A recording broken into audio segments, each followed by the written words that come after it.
बिस्मिल्लाहिर्रहमानिर्रहीम। Students, last time हमने matrix का चैप्टर को वाइंड अप किया था। आज हम next chapter number 6 quadratic equations इसको स्टार्ट करते हैं।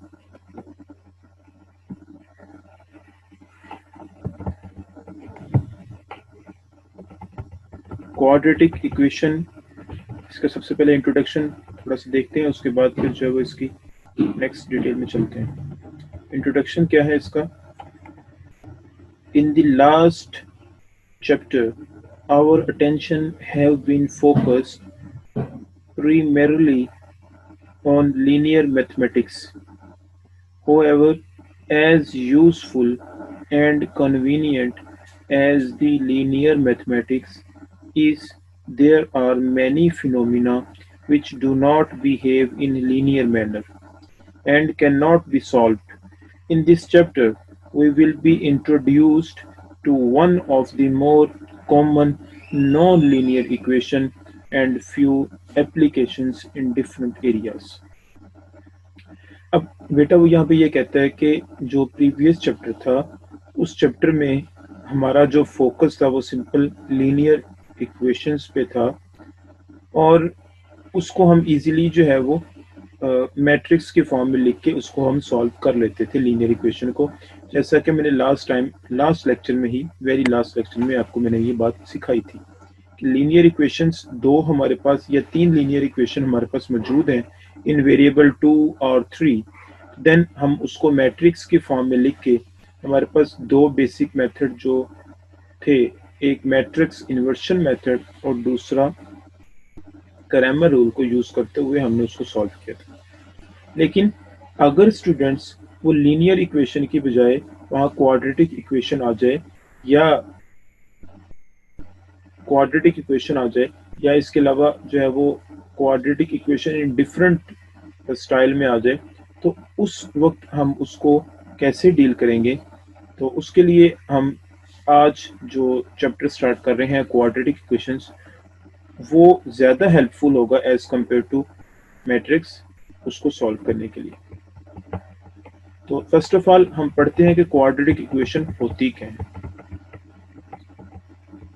Students, an equation in which the highest power of the variable involved in it is 2 called quadratic equation or an equation of the second degree.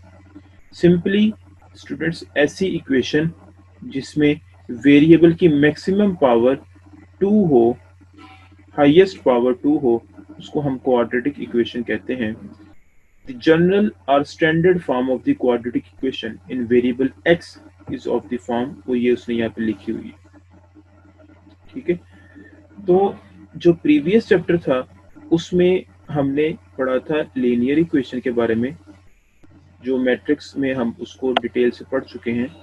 अब यहाँ पे quadratic equation है, quadratic equation in variable x, ठीक है।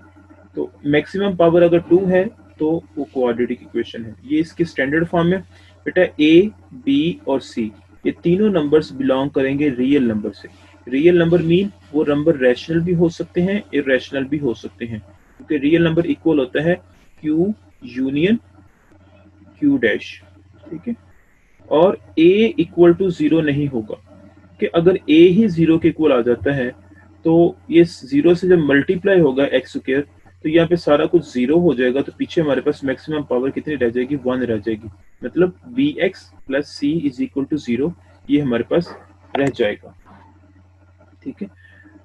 तो इसकी few examples उसने नीचे बताई हुई हैं। 2x square minus 7x plus 5 is equal to 0, 4x square minus 8x is equal to 0। Mean हमने देखना है कोई भी इक्वेशन बोलते किसको है बेटा? इक्वेशन उसको बोलते हैं जिसमें हमारे पास इक्वालिटी का साइन आए, उसको इक्वेशन बोलते हैं। और ऐसी स्टेटमेंट अलजेब्रिक एक्सप्रेशन जिसमें जो है वो इक्वल का साइन ना आए बल्कि ग्रेटर देन या लेस देन, ग्रेटर और इक्वल टू, लेस देन और इक्वल टू का साइन आए, तो बेटा उसको हम इनइक्वालिटीज बोलते हैं, ठीक है। और जो हमारे पास क्वाड्रेटिक इक्वेशन के बारे में मैंने जो बात बोली हुई है आपको, उसमें सिंपली ये बात है कि वेरिएबल की मैक्सिमम पावर जो है वो अगर 2 है, वो जिस मर्जी स्टाइल में है, वो इस स्टाइल में लिखी हुई है या इस स्टाइल में लिखी हुई है, मैक्सिमम पावर 2 है, उसको हम क्वाड्रेटिक इक्वेशन बोलते हैं। ठीक है। If b is equal to 0 in the quadratic equation ax square plus bx plus c is equal to 0, then it is called pure quadratic। बेटा अगर इस मेन इक्वेशन जो स्टैंडर्ड इक्वेशन है क्वाड्रेटिक इक्वेशन की, उसमें अगर b की value 0 हो जाए, अगर b यहाँ पे 0 आ जाए, क्योंकि जब 0 मल्टीप्लाई करेगा x के साथ तो यहाँ पे सारा कुछ 0, ठीक है, यहाँ पे 0 आ जाएगा, पीछे क्या रह जाएगा a x square plus C which is equal to 0, तो बेटा उसको हम बोलते हैं प्योर क्वाड्रेटिक इक्वेशन। ठीक है, यहाँ पे मतलब एक्स स्क्वायर वाला फैक्टर मौजूद है। सिंपली एक मिनट के दिखाता हूँ आपको बेटा, ज्यादा इजी हो जाएगा आपके लिए।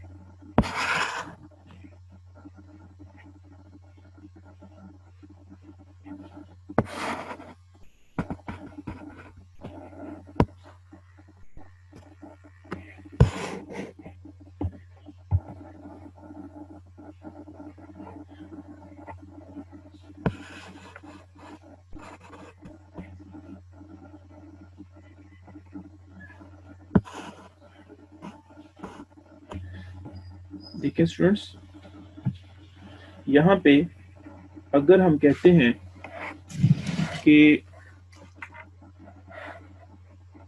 ये b की वैल्यू 0 के इक्वल आ जाती है, mean in this equation if b is equal to 0, then बेटा हमारे पास जो वैल्यू बनेगी वो क्या बनेगी, वो बेटा हमारे पास रह जाएगी a x square plus c which is equal to 0। तो ये हमारे पास इसमें a और c जो हैं ये बिलोंग उसी तरह करेंगे रियल नंबर से, और a इक्वल टू 0 नहीं होगा।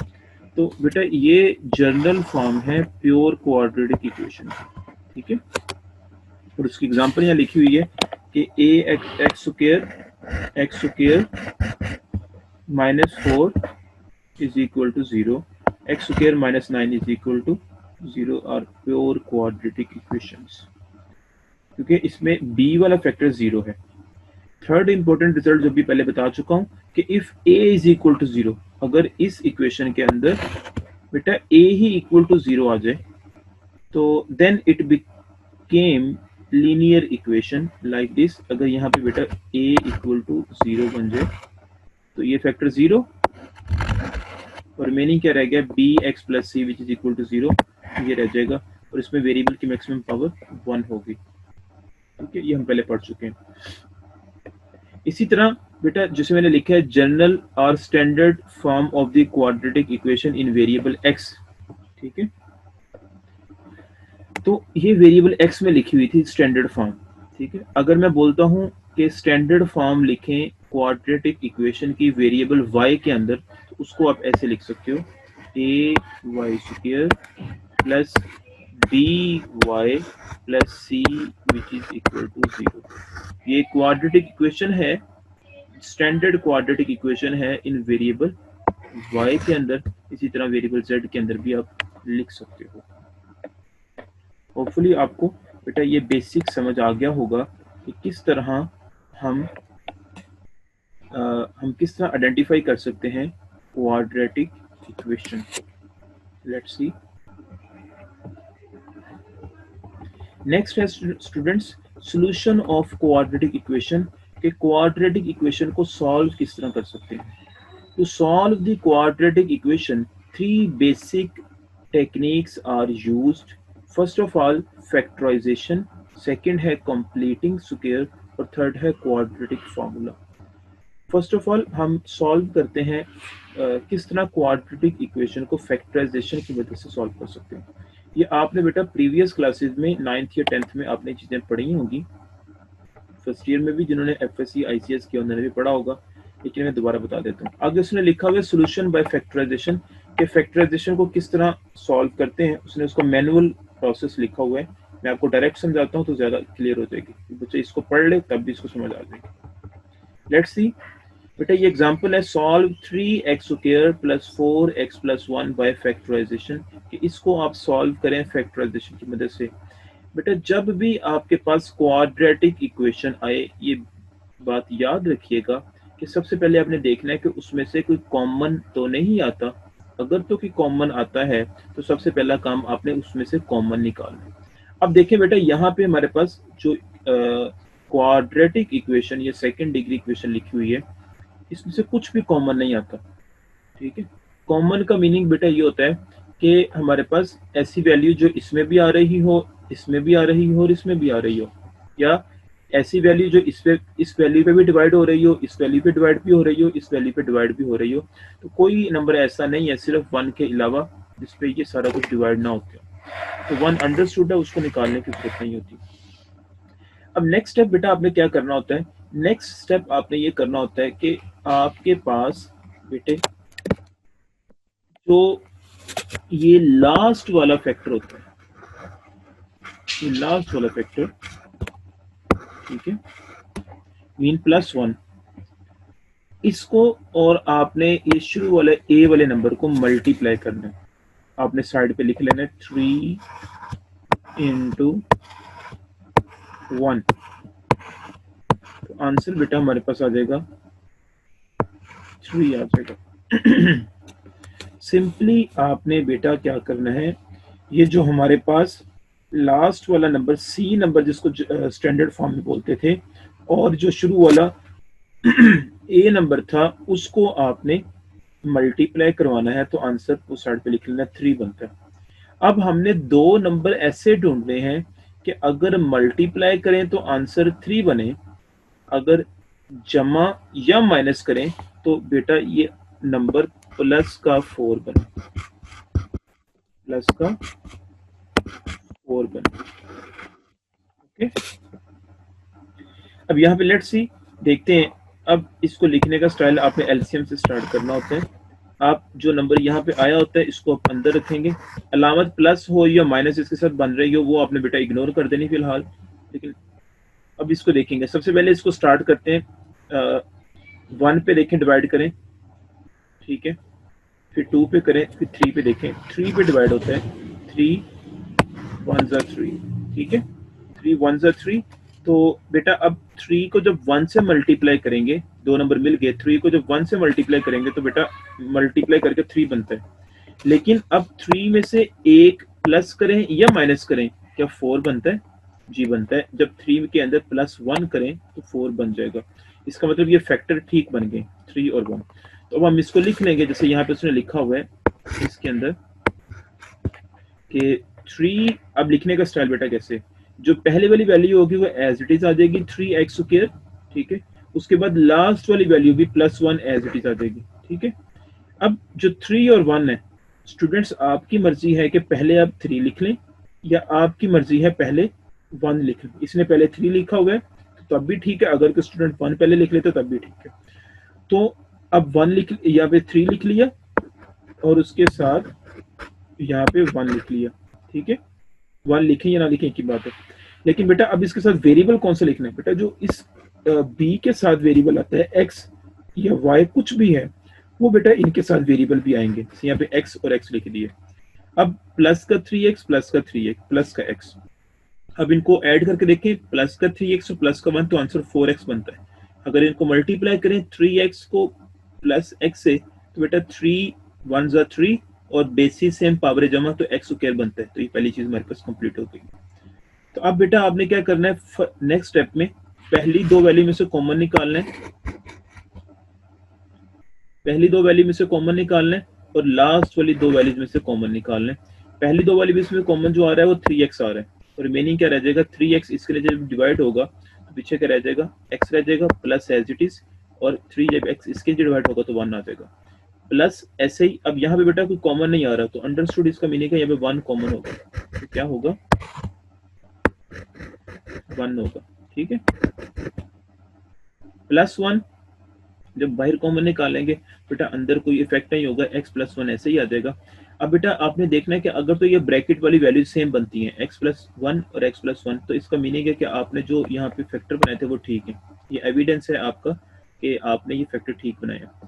तो अब नेक्स्ट देखते हैं कि अगर ये सारा वैल्यू एक है, ये सारा वैल्यू एक है, ठीक है।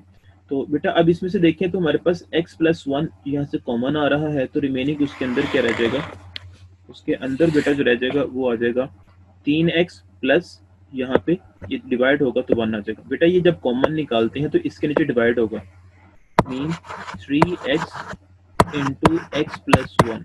जब इसके नीचे डिवाइड होगा, जो बाहर कॉमन मैंने निकाला हुआ है x+1, बेटा ये कैंसिल होकर रिमेनिंग पीछे क्या रह जाएगा 3x, तो वो यहाँ पे मैंने 3x लिख दिया। आगे यहाँ पे लिखा हुआ था प्लस, ठीक है, वो प्लस एज इट इज आ गया। उसके बाद ये x+1 इसके नीचे डिवाइड होगा, x+1 डिवाइड होगा इसके नीचे। तो ये जो अंदर वाली वैल्यू है ये ऊपर आएगी, दूसरी वाली बाहर हुई कॉमन वाली नीचे। कैंसिल होने के बाद ऊपर नीचे वैल्यू बेटा जब कैंसिल होती है तो आंसर 1 आता है, तो यहाँ पे प्लस का 1 आ गया, ठीक है, 3x प्लस का 1 विच इज इक्वल टू 0। ठीक है बेटा हमारे पास यहाँ पे फैक्टर बन गए। उसके बाद बेटा जब मैथ्स के अंदर रूल है कि जब दो वैल्यूज मल्टीप्लाई हो रही हो अलजेब्रा के अंदर, तो राइट साइड पे 0 लिखा हो तो फर्स्ट वैल्यू भी इक्वल टू 0 आती है और सेकंड वैल्यू भी इक्वल टू 0 आती है। तो फर्स्ट वैल्यू जब इक्वल टू 0 रखी तो यहाँ से x की वैल्यू -1 आ गई, जब 3x plus 1 is equal to 0 रखा तो वहाँ से वैल्यू -1/3 आ गई। तो यही हमारे पास बेटा SS है, solution set. SS stands for solution set -1 और कॉमा -1/3। अगर कि पहले लिख ले -1/3 कॉमा -1 बाद में लिख ले तब भी ठीक है। तो आंसर रिपीट नहीं होना चाहिए सेट के अंदर, ये हमें बात पता है। तो ये हमारे पास बेटा सोल्यूशन सेट आ गया हमारे रिक्वायर्ड प्रॉब्लम का। सिमिलरली स्टूडेंट्स नेक्स्ट प्रॉब्लम जो है उसमें भी फैक्टर बनाने हैं, वो भी आप इजीली इस तरह सॉल्व कर सकते हैं। एग्जांपल नंबर 3 है। इस एग्जांपल 3 के अंदर उसने कहा हुआ है कि सॉल्व, कि आप सॉल्व करें, solve by factorisation, solve by factorisation.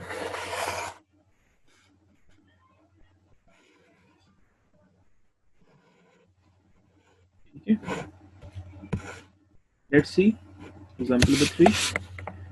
अब बेटा इसमें सिंपली आपने क्या करना है, सबसे पहले आपने वो क्वाड्रेटिक इक्वेशन वाली स्टेटमेंट बनानी है, मतलब जो आपके स्टैंडर्ड फॉर्म थी आपने वो बनानी है। ax² plus bx plus c is equal to 0, a b c belong करता है रियल नंबर से और a नॉट इक्वल टू 0।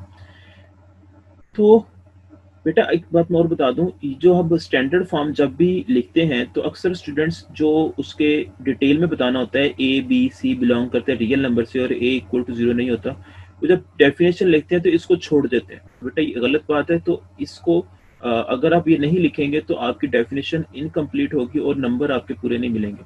तो अगर आपसे क्वाड्रेटिक इक्वेशन या किसी भी इक्वेशन के बारे में पूछा जाए तो आपको उसकी कंप्लीट बयान करना होगा कि वहां पे a b c क्या है और a इक्वल टू 0 नहीं होता, वो किधर से आ रहा है, तो ये सारा कुछ बताना होता है। एनी हो, तो बेटा मैं बात कर रहा था फैक्टराइजेशन की, तो इसको आप पहले स्टैंडर्ड फॉर्म में लिखना है। तो स्टैंडर्ड फॉर्म में लिखने के लिए बेटा यहाँ पे सबसे पहले इसको डिफरेंट स्टाइल होते हैं करने के। जैसे यहाँ पे उसने यहाँ पे एलसीएम ले लिया, वो लेफ्ट साइड पे एलसीएम ले लिया, तो x+1 यही एलसीएम आ जाएगा। जो एलसीएम लेते हैं तो ये बेटा जब इसको सॉल्व किया तो x² plus x+1 whole square is equal to 5/2 as it is आता जा रहा है। इसी तरह से यहाँ पे जो है वो x² प्लस इसका x+1 का होल स्क्वायर, इसका आप क्या करोगे, इसका स्क्वायर ओपन कर दोगे, फर्स्ट वैल्यू का स्क्वायर प्लस 2 फॉर्मूले का first value into second plus second value का होल स्क्वायर, तो एज इट इज बाकी इसको मल्टीप्लाई कर देंगे, x² प्लस x आ जाएगा इज इक्वल टू 5/2। इसको बेटा यहाँ से मजीद अगर हम इसको क्रॉस मल्टीप्लाई करते हैं तो 2 इधर मल्टीप्लाई हो जाएगा, 2 into 2x² plus 2x plus 1 और 5 इसके साथ मल्टीप्लाई हो जाएगा, तो ये उसने वैल्यू लिख दी है। बाद में इस सारी वैल्यूज को उठा के इधर ले आए, ठीक है, 5x² प्लस 5x इधर आके क्या हो जाएगा, प्लस का था, ठीक है, 5x², या इस 5x² प्लस 5x को इधर उठा के ले आए या फिर इस सारी वैल्यू को उधर ले जाएं। तो इसने क्या किया हुआ, इस सारी वैल्यू को उधर लेके क्या हुआ है मतलब 4x स्क्वायर जब उधर जाएगा तो माइनस का 4x स्क्वायर प्लस 4x उधर जाके माइनस का 4x और प्लस 2 उधर जाके माइनस का 2 इज इक्वल टू 0। सॉल्व करेंगे बेटा, हमारे पास वैल्यू बनी x square plus x minus 2 is equal to 0। अब बेटा अगेन वही काम करना है, फैक्टर बनाने हैं, तो हम इस माइनस 2 को मल्टीप्लाई करेंगे इस x स्क्वायर के कोफिशिएंट के साथ, वो 1 है। तो हमने अब दो नंबर ऐसे ढूंढने हैं कि देखिए क्लास, यहाँ पे ये माइनस 2 था, उसको हमने मल्टीप्लाई करना है इस कोफिशिएंट 1 के साथ, आंसर आता है -2। अब दो नंबर ऐसे ढूंढने जिनको मल्टीप्लाई करें तो -2 आए, जमा या माइनस करें तो आंसर प्लस का 1 आए। ठीक है, तो अब बेटा मैंने बोला था कि यहाँ पे जब आपने फैक्टर बनाने हैं तो आपने माइनस को भूल जाना है, सिर्फ आपने 2 लिखा, यहाँ पे 2 को मल्टीप्लाई किया, 2 1 2। तो अब दो नंबर मिल गए, 2 को जब 1 से मल्टीप्लाई करते तो आंसर 2 बनता है। ठीक है, लेकिन 2 में से 1 को माइनस करें या प्लस करें तो ये बेटा 1 बनता है। अब 2 में से 1 को माइनस करें तब ये 1 बनेगा जो x के साथ मैंने लिखा हुआ। ठीक है, तो 2 और 1 फैक्टर बन गए। तो हमने सबसे पहले पहली value x square as it is आ जाएगी, लास्ट वाली वैल्यू -2 भी एज इट इज आ जाएगी। अब +2 मैंने पहले लिख दिया और -1 बाद में लिख दिए। तो बताया तो साथ मैंने आपको बेटा, जो यहाँ पे कोफिशिएंट हो वही वेरिएबल हो वही यहाँ पे आएगा। x था यहाँ पे तो x यहाँ पे, x यहाँ पे। अलामतें बेटा आपने ध्यान से लगानी है, प्लस और माइनस के। जिस तरह आपने इसको देखें, 2 में से जब 1 माइनस करेंगे तो आंसर बेटा प्लस का 1x आएगा। ठीक है, तो बन जाएगा। अगर यहाँ पे मैं फर्ज करें माइनस लगा देता, यहाँ पे प्लस लगा देता, तो फिर माइनस का x बनना था।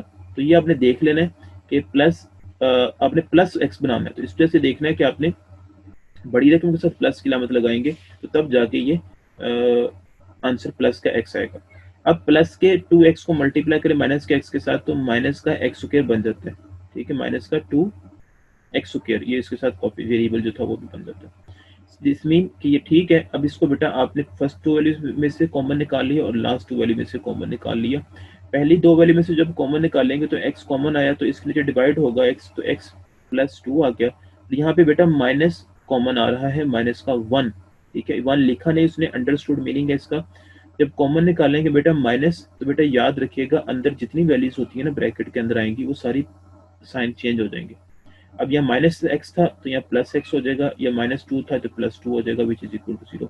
अब बेटा यहाँ पे देखें, ये पूरी वैल्यू 1 है, ये पूरी वैल्यू 1 है। इनमें से हमारे पास x+2 कॉमन आता है, x+2 बाहर कॉमन निकाला। जब x+2 बाहर आएगा तो इसके नीचे जब डिवाइड होगा तो बेटा ये x+2 कैंसिल, पीछे सिर्फ x रह गया, माइनस एज इट इज। फिर जब ये डिवाइड होगा इसके नीचे तो आंसर 1 आ जाएगा, इज इक्वल टू 0। अब दो वैल्यूज मल्टीप्लाई हो रही है, राइट साइड पे 0 है, तो अलजेब्रा में क्या होता है, फर्स्ट वैल्यू भी 0 के इक्वल, सेकंड वैल्यू भी 0 के इक्वल। यहाँ से x की वैल्यू -2 और x की वैल्यू 1 आ जाएगी।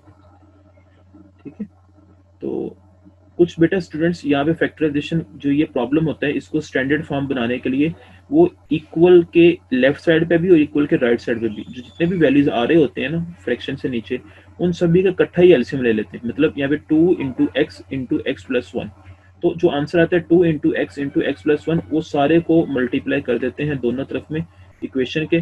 तो वैसे भी हम इसको इजीली कर सकते हैं, या आप पे डिपेंड करता है जैसे आपने सॉल्व करना है इसको। ठीक है,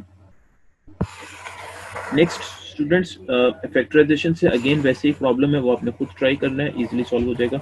बेटा नेक्स्ट आ रहा है सोल्यूशन बाय कंप्लीटिंग स्क्वायर। यहाँ उसने उसका मैनुअल प्रोसेस लिखा हुआ है कि किस तरह हम जो है वो स्टेप्स यूज करेंगे, इसको सॉल्व करेंगे। लेकिन मैं आपको डायरेक्ट बता देता हूँ, आपको इसको देख लीजिएगा, बाकी मैं इसको डायरेक्ट आपको समझा देता हूँ। एग्जाम्पल 5 से ज्यादा समझ नहीं आएगी, एग्जाम्पल 6 से ज्यादा क्लियर हो जाएगा। मैं एग्जाम्पल 6 से स्टार्ट करता हूँ, 5 आप खुद कर सकते हैं इजीली। बेटा जब भी आपसे कहा जाए कि क्वाड्रेटिक इक्वेशन को सॉल्व करें बाय कंप्लीटिंग स्क्वायर, तो बेटा सबसे पहले आपने जो चीजें में रखनी है कि एक्स स्क्वायर का जो कोएफिशिएंट है, एक्स स्क्वायर का जो कोएफिशिएंट है बेटा वो हमारे पास हमेशा 1 होना चाहिए। एक्स स्क्वायर का कोएफिशिएंट बेटा याद रखिएगा हमेशा 1 के इक्वल होना चाहिए।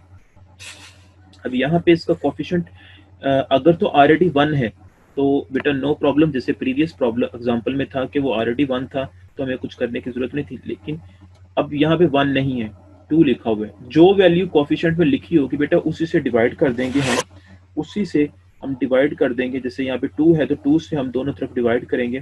बेटा यहाँ पे 1 रह जाएगा, प्लस 3/2x आ जाएगा, प्लस और 10 पे डिवाइड होगा तो 5 इज इक्वल टू 0 आ जाएगा। 0 के नीचे जब डिवाइड होगा तो आंसर 0 ही रहेगा। अब ये पहला स्टेप हमेशा कंप्लीटिंग स्क्वायर में किया करना है आपको। नेक्स्ट आपके पास बेटा जो वैल्यू है प्लस का 5, मतलब जब जो कांस्टेंट वैल्यूज होती है ना उसको हमेशा उठा के राइट साइड पे ले आना है आपने। तो प्लस का 5 है तो इधर आके माइनस का 5 हो जाएगा। थर्ड, ये दो स्टेप हो गए। पहले स्टेप में डिवाइड करना है, दूसरे में इस वैल्यू को उठा के राइट साइड पे ले आना है। थर्ड स्टेप में बेटा आपने क्या करना है, जो x का कोफिशिएंट होगा, x का कोफिशिएंट होगा जो यहाँ पे लिखा हुआ है 3/2, उसका बेटा आपने क्या करना है, इसको डिवाइड करना है 2 के ऊपर। जो कोफिशिएंट है उसको डिवाइड करना है 2 के ऊपर और उसका स्क्वायर ले लेना है। जैसे यहाँ पे उसने किया हुआ है 3/2 को उसने डिवाइड किया 2 के ऊपर, ठीक है। जब 2 से डिवाइड किया तो 2 2 जा 4 बन गया और उसका स्क्वायर यहाँ पे आ गया। ऑन बोथ साइड्स आपने ऐड कर देना। सिंपली बेटा मैं दोबारा बता रहा हूँ, जो x का कोफिशिएंट है जैसे 3/2 है, इसको डिवाइड करना है 2 के ऊपर। 2 पे डिवाइड किया, 2 2 जा 4 बन जाएगा और उसका स्क्वायर आपने ले लेना है, दोनों तरफ ऐड करना है। तो देखिए class x square plus 3/2 x as it is plus 3/4 का whole square which is equal to -5 plus 3/4 का होल स्क्वायर। ओके, हमने इसको दोनों तरफ ऐड कर देना। हमेशा ये 4 स्टेप आपने एज इट इज करने। अब बेटा आप एक चीज नोट करेंगे यहाँ पे कि ये हमारे पास एक कंप्लीट स्क्वायर बन रहा है। कैसे बन रहा है? अब बेटा इसको लिखने का स्टाइल, ये स्क्वायर बेटा यहाँ पे छोड़ देना आपने, x जो होगा उसको एज इट इज नीचे आएगा, ठीक है। जो x होगा उसको आप एज इट इज नीचे लिखेंगे, ठीक है। स्क्वायर छोड़ के जो अलामत इसके साथ लिखी होगी x के साथ वो नीचे आ जाएगी। प्लस थी तो प्लस नीचे आ गई, और जो यहाँ पे 3/4 का होल स्क्वायर है वो 3/4 ऐसे लिख लेंगे, ठीक है, स्क्वायर छोड़ के। और बाद में इसका होल का स्क्वायर आप यहाँ पे लिख लेंगे। तो जब इसका बेटा आप सॉल्व करेंगे तो x square plus second value का स्क्वायर प्लस 2 फॉर्मूले का first value x into 3/2 x, तो ये बेटा इजिली बन जाएगा आपके पास ये वैल्यू, ठीक है, 2 इंटू। और साथ इधर वाले को बेटा अपने सॉल्व कर लेना है। -5 प्लस 3 का स्क्वायर 9 हो जाएगा और 4 का स्क्वायर 16 हो जाएगा। तो बेटा इसका एलसीएम लेंगे तो बेटा माइनस का 80 प्लस 9 ओवर 16 आ जाएगा। तो ये बेटा मेरे पास आफ्टर डेट सॉल्व करने के बाद ये वैल्यू बन जाएगी। अब बेटा इस स्क्वायर को हमने खत्म करना है, तो इसका खत्म करने का वे यही होगा कि हम दोनों तरफ इसका स्क्वायर रूट ले लेंगे, taking square root both sides. ये बेटा हम ले लेंगे, देखिए हमने बेटा यहाँ पे स्क्वायर रूट दोनों तरफ ले लिया, तो यहाँ से बेटा ये स्क्वायर कैंसिल हो गया। तो आपको पता है स्क्वायर रूट जब लेते हैं तो अंदर प्लस माइनस आ जाता है, -71 16 आ गया, बाहर जो है वो प्लस माइनस आ जाएगा। अब बेटा आपको पता है इस बात का कि बेटा -171 ओवर 16 आ गया। अब 71 का स्क्वायर रूट तो नहीं आता, वो एज इट इज आ जाएगा। 16 का स्क्वायर रूट है वो 4 आता है, और आपको ये बात पता है कि -1 का square root is equal to होता है आयोटा, ठीक है। तो हमने यहाँ पे बेटा वैल्यू माइनस की फ्रैक्शन से नीचे लिखी हो या ऊपर लिखी हो, तो उसका मीनिंग हमेशा फ्रैक्शन से ऊपर ही होता है। तो -1 जो था यहाँ पे, क्योंकि 71 को हम ऐसे लिख सकते हैं 71 इंटू -1 ओवर 16, ऐसे लिख सकते हैं। 16 का स्क्वायर तो 4 हो गया, और -1 का स्क्वायर रूट लैदा करके लिखेंगे तो आयोटा आ जाएगा, और 71 ये एज इट इज आ जाएगा जैसे यहाँ पे लिखा, प्लस माइनस ऐसे ही आ गया। तो बेटा अब ये प्लस का वैल्यू उठा के इधर लेके आएंगे तो माइनस का 3/4 बन जाएगा, ठीक है। अब यहाँ पे बेटा इसका एलसीएम लेंगे तो बेटा 4 आ जाएगा एलसीएम इसका, -3 plus minus square root 71 iota आ जाएगा। तो बेटा ये मेरे पास आंसर लिख लिए। ये दो आंसर आए हैं कि यहाँ पे प्लस में भी है एक बार और एक बार माइनस में भी है, ठीक है, एक बार प्लस में भी है एक बार माइनस में भी है। अब चाहे तो इसको अलग-अलग भी लिख सकते थे, मीन ऐसे -3 प्लस का square root 71 iota by 4 comma -3 minus का स्क्वायर रूट 71 आयोटा बाय 4। इस तरह भी आप इसको बता सकते हैं सोल्यूशन सेट के अंदर, या इकट्ठा भी लिख सकते हैं। तो ये बेटा हम कंप्लीट स्क्वायर को इस तरह सॉल्व किया करेंगे। कंप्लीट स्क्वायर से क्वेश्चन को जो क्वाड्रेटिक इक्वेशन वाला है उसको इस तरह हम डील किया करेंगे। चलिए बेटा एक और चीज ध्यान में रखनी है कि बेटा जितनी इक्वेशन की मैक्सिमम पावर हो, यहाँ पे मैक्सिमम पावर कितनी है 2 है, क्योंकि क्वाड्रेटिक इक्वेशन है, तो उतने ही उसके बेटा आंसर आते हैं। तो 2 मैक्सिमम पावर थी तो इसके यहाँ पे आंसर कितने आ गए, 2 आंसर आए, एक ये और एक ये। अगर इक्वेशन की मैक्सिमम पावर 3 हो, ये बड़ा इंपॉर्टेंट एमसीक्यूज अक्सर पेपर में आता होता है कि अगर इक्वेशन की जो हमारे पास इक्वेशन है उसमें मैक्सिमम पावर जो है वो जितनी पावर हो, अगर 4 पावर है 5 है तो उसके आंसर भी, रूट्स भी, इसको बोलते हैं बेटा बेसिकली रूट्स, तो उसके रूट्स भी उतने ही होंगे। अगर 4 मैक्सिमम पावर थी तो 4 ही रूट होंगे, 5 मैक्सिमम पावर थी तो 5 ही रूट होंगे, ठीक है, होपफुली आपको ये भी समझ आ गया होगा कि किस तरह हम जो है कंप्लीटिंग स्क्वायर से क्वाड्रेटिक इक्वेशन के प्रॉब्लम को सॉल्व करते हैं। सिमिलरली बेटा क्वेश्चन 7 भी आपने इसी तरह ट्राई करना है। नेक्स्ट आता है बेटा सोल्यूशन बाय क्वाड्रेटिक फार्मूला, कि क्वाड्रेटिक फार्मूला की मदद से हम किस तरह जो है वो अपने क्वाड्रेटिक इक्वेशन को सॉल्व करते हैं। बेटा क्वाड्रेटिक फार्मूला जो है, इसके लिए हम क्या करते हैं, इसको पहले प्रूफ कर लेते हैं। हमारे पास ये जो क्वाड्रेटिक इक्वेशन दी हुई थी, standard form of quadratic equation, इसको हम सॉल्व करते हैं बाय कंप्लीटिंग स्क्वायर। तो आफ्टर दैट हमारे पास लास्ट पे एक फार्मूला बन जाएगा, तो उसको बोलेंगे हम क्वाड्रेटिक फार्मूला, और उसको डायरेक्टली यूज करके भी हम प्रॉब्लम्स को सॉल्व कर सकते हैं। लेट्स सी बेटा, हमारे पास ये क्वाड्रेटिक इक्वेशन है, मैंने स्टैंडर्ड फॉर्म लिख दी कि a नॉट इक्वल टू 0, और ए बी सी यहाँ लिखा नहीं है, ए बी सी बिलोंग करना चाहिए था रियल नंबर से, तो इसको लिखना चाहिए था यहाँ पे, तो ये मिस प्रिंट है यहाँ पे, ए बी सी बिलोंग करता है रियल नंबर से, तो आपने खुद बेटा लिख लेना यहाँ पे ए, यहाँ पे ए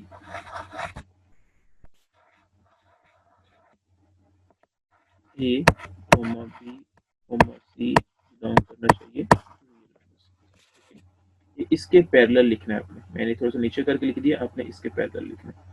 फिर उसके बाद आपको पता है, जैसे कंप्लीटिंग स्क्वायर में अभी बताया मैंने आपको कि एक्स स्क्वायर को कोफिशिएंट 1 होना चाहिए, तो यहाँ पे ए लिखा हुआ है, तो दोनों तरफ आप जो है वो ए से डिवाइड कर दोगे जो वैल्यू लिखी हुई है, तो डिवाइड किया तो यहाँ बेटा 1 हो गया, तो बी ओवर ए एक्स आ गया प्लस सी ओवर ए, बेटा जब 0 के नीचे डिवाइड होगा तो फिर भी 0 आएगा। नेक्स्ट स्टेप में, दूसरे स्टेप में बेटा इस कांस्टेंट वैल्यू को उठा के दूसरी तरफ ले आएंगे, तो माइनस का सी ओवर ए आ जाएगा। फिर तीसरे स्टेप में बेटा जो b ओवर a x का कोफिशिएंट होता है, जो x का कोफिशिएंट होता है उसको 2 पे डिवाइड करना है, ठीक है। जब 2 पे डिवाइड किया तो यहाँ पे 2a आ जाएगा, तो उसका स्क्वायर लेना है, स्क्वायर लिया और दोनों तरफ ऐड कर देना है इस इक्वेशन के। तो देखें अब ये स्क्वायर लिया, दोनों तरफ ऐड भी कर दिया, ये इधर भी ऐड कर दिया और इधर भी ऐड कर दिया। अब बेटा फर्स्ट इसको अब हमारे पास कंप्लीट स्क्वायर बनता है, एक्स स्क्वायर लिखने का स्टाइल क्या है, एक्स स्क्वायर छोड़ देना है, एक्स आ जाएगा ऐसे ही, जो एक्स के साथ अलामत लिखी होगी वो ऐसे नीचे आ जाएगी, जो इसका स्क्वायर होगा छोड़ के वो नीचे आ जाएगा, इसका whole square which is equal to या B square plus 4a square आ जाएगा माइनस सी ओवर ए। इसका एलसीएम लेंगे तो 4a स्क्वायर आ जाएगा, तो ये हमारे पास बन जाएगा, इधर एज इट इज आता जाएगा। अब बेटा इस स्क्वायर को खत्म करने के लिए दोनों तरफ हम स्क्वायर रूट लेंगे, जब इधर स्क्वायर रूट लेंगे तो ये कैंसिल हो जाएगा, इधर हमारे पास स्क्वायर रूट आ जाएगा, तो साथ ही इसके प्लस माइनस भी आ जाता है, आपको पता है इस बात का। तो अब ये बेटा वैल्यू हमारे पास आ गई इस तरह। अब ये प्लस का b ओवर ए 2a है, इसको उठा के हम दूसरी तरफ ले आएंगे तो माइनस का b ओवर 2a बनेगा। देखते हैं,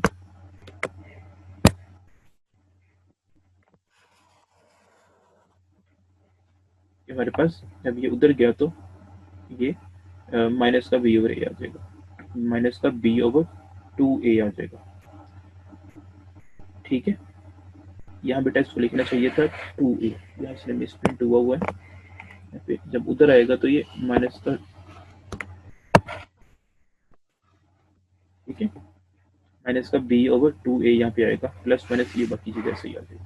अब इसका बेटा 2a दोनों का एलसीएम सेम आ रहा है, 2a एलसीएम आ गया, तो बी रिमेनिंग हमारे पास जब एलसीएम लेते हैं तो बेटा यहाँ पे वैल्यू रहेगी माइनस बी प्लस माइनस ये चीज़ रहेगी, ठीक है। तो ये हमारे पास सोल्यूशन सेट आ गया। तो यही हमारे पास फार्मूला है, माइनस बी जमा minus b square minus 4ac square root over 2a, ये क्वाड्रेटिक फार्मूला है जिसकी वजह से हम डायरेक्टली प्रॉब्लम्स को फार्मूला यूज करते हुए उनके रूट्स फाइंड कर सकते हैं, ठीक है। इसके भी दो आंसर बनेंगे, एक प्लस में एक माइनस में। होपफुली आपको स्टूडेंट्स ये क्वाड्रेटिक फार्मूले का प्रूफ भी समझ आ गया होगा। नेक्स्ट है स्टूडेंट्स, अब उसने ये एग्जांपल एक 8 लिखी हुई है, 15x square plus 2x plus minus 1 is equal to 0। अब वो कहता है इसको क्वाड्रेटिक फार्मूले को यूज करते हुए इसको सॉल्व करते हैं। बेटा जो एक्स स्क्वायर के साथ लिखा होता है ना कोफिशिएंट, वो बेटा हमेशा a की वैल्यू होती है, आपको पता है। जो x के साथ लिखा होता है वो b होता है, और जो लास्ट पे लिखा होता है वो c होता है। तो a यहाँ पे था 15 प्लस का, b यहाँ पे क्या था प्लस का 2, और c यहाँ पे क्या था माइनस का 1, ठीक है।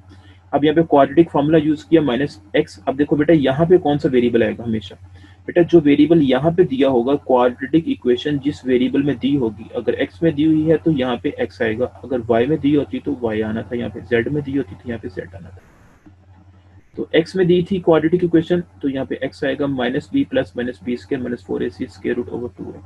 यहाँ पे b की वैल्यू पुट की 2 आ गई, यहाँ पे b की वैल्यू 2, a की वैल्यू बेटा 15 थी, c की वैल्यू -1 थी ओवर 2, a की वैल्यू 15 थी। इसको सॉल्व करेंगे, 15 2 30, ठीक है, 2 का स्क्वायर 4 होता है, इसको सॉल्व करेंगे 60 बनेगा, तो यहाँ पे 64 बनेगा, और 64 का स्क्वायर रूट 8 होता है, प्लस माइनस 7 आ जाएगा, -2 ओवर 30 आ जाएगा। अब बेटा यहाँ पे दो वैल्यूज लिखी हुई है, प्लस में भी है माइनस में भी है, तो हम लिखेंगे आइदर फर्स्ट वैल्यू एक बार प्लस में लिख ली, एक बार इसको माइनस में लिख लिया। ये हमेशा हर प्रॉब्लम में बेटा आपने ऐसे ही करना है, एक बार प्लस में लिख लेना, एक बार माइनस में लिख लेना, जब क्वाड्रेटिक इक्वेशन की बात करेंगे, क्वाड्रेटिक फॉर्मूले की बात करेंगे। इसको बेटा सॉल्व करेंगे, 6/30 आ जाएगा, यहाँ पे 10/30 आ जाएगा, तो -1/3, और यहाँ पे 1/5 आ जाएगा। ये बेटा हमारे पास रिक्वायर्ड सोल्यूशन सेट आ जाएगा। अब यहाँ पे एक चीज नोट करें आप बेटा, यहाँ पे इसकी मैक्सिमम पावर इक्वेशन की 2 थी, तो इसका आंसर भी 2 आए, मीनिंग उसके 2 ही रूट्स आए। ये क्या होते हैं? रूट्स कहलाते हैं बेटा। सिमिलरली बेटा क्वाड्रेटिक इक्वेशन का नेक्स्ट प्रॉब्लम दिया हुआ है, आप इसी तरह इजीली इसको सॉल्व कर सकते हैं, नेक्स्ट भी इसी तरह देख सकते हैं इजीली। आपको अब तीनों मेथड्स क्वाड्रेटिक इक्वेशन को किस तरह हम तीनों फैक्टराइजेशन से, कंप्लीटिंग स्क्वायर से और फॉर्मूले से किस तरह सॉल्व कर सकते हैं, वो इजीली अब आप बेटा सॉल्व कर सकते हैं। एक्सरसाइज 6.1 है, उसमें लिखा हुआ है solve the following equation by factorisation. 1 से 6 प्रॉब्लम आपने बेटा फैक्टराइजेशन से सॉल्व करने हैं, इजीली आपसे सॉल्व हो जाएंगे। पहले बेटा आपने स्टैंडर्ड फॉर्म बनानी है, स्टैंडर्ड फॉर्म बनाने के बाद आपने वहां में से कॉमन लेना है, कॉमन लेने के बाद ही उसको बाकी प्रोसेस काम करना है। अगर तो कॉमन आता है तो इट्स ओके, अगर नहीं आता तो फिर आपने स्टार्ट करना है। नेक्स्ट है बेटा solve the following statement equation by completing square 7 to 12 problem तक आपने करने हैं। Solve the following equation by using quadratic formula 13 to 18 आपने फॉर्मूले से करने। 19 और 20 प्रॉब्लम बेटा आपको इसको आपने पहले इसकी स्टैंडर्ड फॉर्म बनानी है क्वाड्रेटिक इक्वेशन की, इसका एलसीएम लेने के बाद, ठीक है, एलसीएम लेंगे, दोनों तरफ मल्टीप्लाई कर दें या सीधा सीधा एलसीएम ले लें तब भी ठीक है। तो स्टैंडर्ड फॉर्म जब बन जाएगी तो फिर उसके बाद यहाँ पे इसमें कंडीशन नहीं लगाई हुई कि किस तरह सॉल्व करना है, तो आपका दिल चाहे फैक्टराइजेशन से करना चाहे फैक्टराइजेशन से कर लें, फॉर्मूले से करना चाहे फॉर्मूले से कर लें, कंप्लीटिंग स्क्वायर से करना चाहे कंप्लीटिंग स्क्वायर से कर लें। ज्यादा इजी ये होता है कि आप फॉर्मूला यूज कर लें या फैक्टराइजेशन यूज कर लें, कंप्लीटिंग स्क्वायर वाला थोड़ा सा लेंथी हो जाता है, ठीक है, ठीक है। तो होपफुली स्टूडेंट्स ये आपको सारा कुछ समझ आ गया होगा। नेक्स्ट बेटा जो प्रॉब्लम है,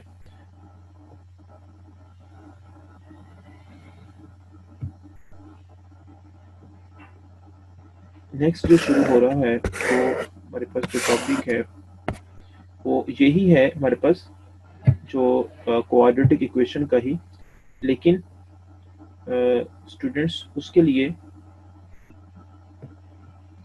लिए बेटा हम जो है वो अब उसकी एप्लीकेशंस जो हैं, प्रैक्टिकल एप्लीकेशंस के, उसको किस तरह डील करते हैं वो हम अब सीखते हैं। लेट्स सी एग्जांपल नंबर 11 है बेटा, sum the sum of positive number and its square is 380, find the number. अभी तक जो हमने सीखा है वो सिंपली बेटा हमने क्वाड्रेटिक इक्वेशन को किस तरह सॉल्व कर सकते हैं, कितने वेज से सॉल्व कर सकते हैं वो सीखा है। अब प्रैक्टिकली किस तरह ये डेली लाइफ के अंदर चीजें यूज होती हैं, प्रॉब्लम्स के अंदर यूज होती हैं क्वाड्रेटिक इक्वेशन, वो अब हम सीख रहे हैं। वो कहते हैं the sum of positive number and its square is 380, find the number. Let, अब पहले हमें पता होना चाहिए कि पॉजिटिव नंबर कौन सा है, हमें नहीं पता, हमने लेट कर लिया एक्स नंबर है और वो उसका उसने कहा था स्क्वायर भी लेना है, एंड इट्स स्क्वायर, स्क्वायर उसका लेंगे तो उसको पावर 2 लिख लें, एक्स इंटू एक्स तो एक्स स्क्वायर हो जाएगा। अब उसकी कंडीशन क्या थी, उसने ये बोला था कि सम करना है आपने पॉजिटिव नंबर को भी और उसके स्क्वायर को भी, एक्स प्लस एक्स स्क्वायर, वो कहता है इक्वल आएगा आंसर 380 के, 380 के ऊपर से जैसे स्टेटमेंट बेटा दी थी वैसे ही हमने इसको लिख लिया, x और x स्क्वायर का जो स्क्वायर उन दोनों को ऐड किया तो इक्वल टू 380 हमने लिख दिया। 380 प्लस का है बेटा, इधर आके माइनस का हो जाएगा 380, यहाँ पे क्वाड्रेटिक इक्वेशन बन चुकी है, मैक्सिमम पावर 2 है, इसके बेटा फैक्टर बना लें, आपको पता है। अब 380 को आपने माइनस के 380 को मल्टीप्लाई करना है 1 से, ठीक है, किससे मल्टीप्लाई करना है आपने बेटा, यहाँ पे आपने इसको 1 से मल्टीप्लाई करना है, माइनस के 380 को आपने देखें, माइनस के 380 को बेटा आप मल्टीप्लाई करेंगे क्योंकि कोफिशिएंट इसका 1 है, तो आंसर बेटा हमारे पास बना है माइनस का 380। अब हमें दो नंबर ऐसे ढूंढने हैं कि सॉल्व करें तो आंसर माइनस का 380 आए और जमा या माइनस करें तो आंसर प्लस का 1 आए यहाँ पे, ठीक है। तो इसके लिए बेटा वही प्रोसेस यूज करेंगे मैंने आपको बताया हुआ, 380 को स्टार्ट कर लेना है आपने, माइनस को साइन को बोल जाना है, अभी सिंपली प्लस समझना है इसको, अंडरस्टूड। अब देखेंगे 380 डिवाइड किस पे होगा बेटा, 2 पे अगर डिवाइड करें, ठीक है, तो यहाँ पे हमारे पास 1 आ गया, ठीक है, 2 9 ज़ा 18 और यहाँ पे 0 आ गया। अब 190 को मल्टीप्लाई करें 2 के साथ तो ये हमारे पास 380 बनता है, मल्टीप्लाई करें तो 380 बनता है, लेकिन 190 में से 2 को माइनस करें या प्लस करें, ये यहाँ पे प्लस का 1 नहीं बनता। 190 को मल्टीप्लाई 2 से करें या माइनस करें, सॉरी 190 में से 2 को माइनस करें या ऐड करें बेटा, प्लस 1 नहीं बनता, इसका मतलब ये फैक्टर रिजेक्ट हो गए। अब हम क्या करेंगे, 380 को नेक्स्ट नंबर कौन सा आ रहा है, 2 के बाद 3 आता है, 3 पे क्या डिवाइड होता है ये, ठीक है, 3 पे डिवाइड नहीं होता, ठीक है। अब 4 पे देखें, 4 पे डिवाइड होते हैं,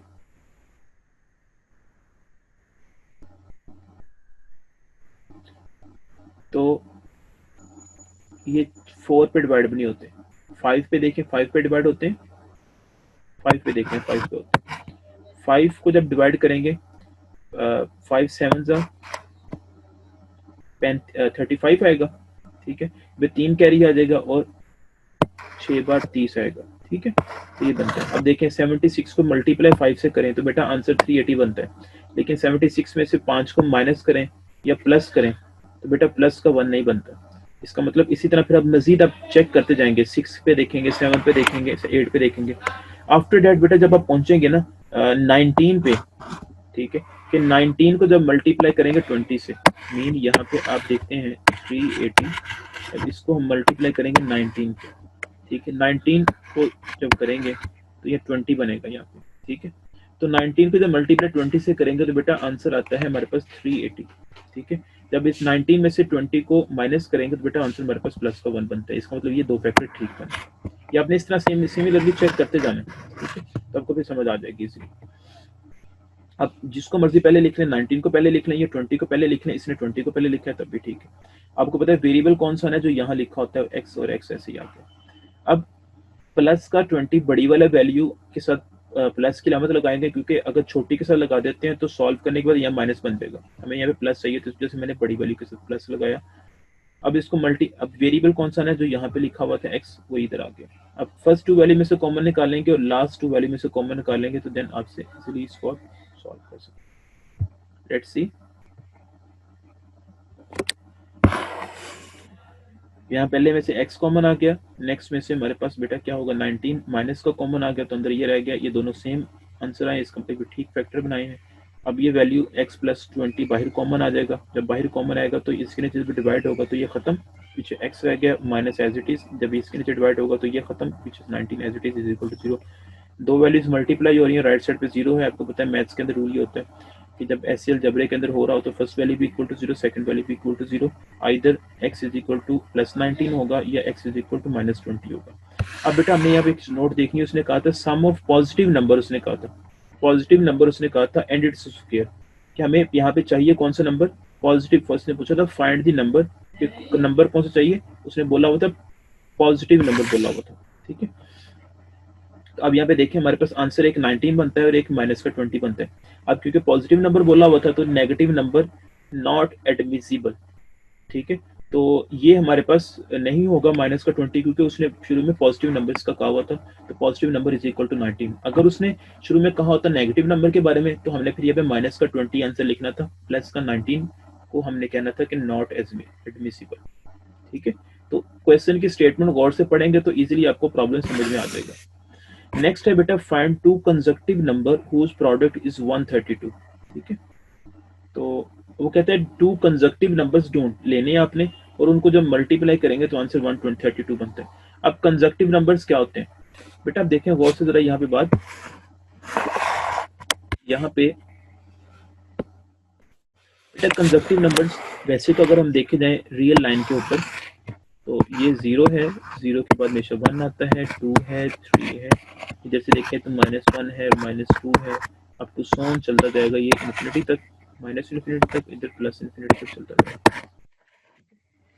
अब कंजक्टिव नंबर कौन से बनते हैं बेटा, यहाँ पे 1 और 2 ये कंजक्टिव नंबर होते हैं, साथ साथ वाले नंबर 1 और 2 ये कंजक्टिव नंबर भी हो सकते हैं, ये 1 और 2 सॉरी 0 और 1 कंजक्टिव नंबर भी हो सकते हैं, 1 और 2 कंजक्टिव नंबर भी हो सकते हैं, 2 और 3 कंजक्टिव नंबर भी हो सकते हैं, इसी तरह 0 और -1 भी कंजक्टिव नंबर हो सकते हैं, -1 और -2 भी कंजक्टिव नंबर हो सकते हैं।